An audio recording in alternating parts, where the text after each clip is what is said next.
أقبلت مع النبي صلى الله عليه وسلم فسمع رجلا يقرأ قل هو الله أحد। আমি নবীজির সাথে এক জায়গায় রওনা করলাম, হঠাৎ নবীজি এক ব্যক্তিকে তেলাওয়াত করতে শুনলেন কুল হুয়াল্লাহু আহাদ। এক ব্যক্তি তেলাওয়াত করতেছে কুল হুয়াল্লাহু আহাদ, এই সূরাটা তেলাওয়াত করতে শুনলেন। নবীজি বললেন ওয়াজাবাত। রাসূলুল্লাহ সাল্লাল্লাহু আলাইহি সাল্লাম বললেন ওয়াজিব হয়ে গিয়েছে। সুবহানাল্লাহ।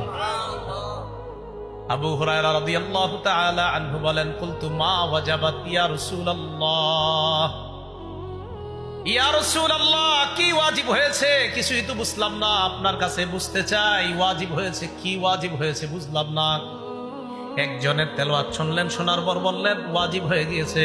আল্লাহ নবী বললেন যে কুল হুয়াল্লাহু আহাদ পড়লো, আর আমি যার তেলাওয়াতটা শুনলাম তার জন্য ওয়াজাবাতিল জান্নাত, জান্নাত ওয়াজিব হয়ে গেছে।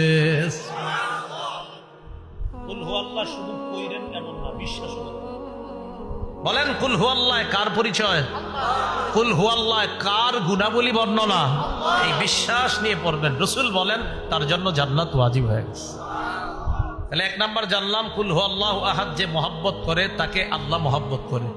কুল হুয়াল্লাহু আহাদ যে পড়বে ইয়াকিনের সাথে, বিশ্বাসের সাথে, আর এটার উপর যে অটল থেকে মৃত্যুবরণ করবে তার জন্য জান্নাত ওয়াজিব। তিন নাম্বার একটা বর্ণনা শুনেন, কুল হুয়াল্লাহু আহাদ পাঠককে জান্নাতে নিয়ে যাবে।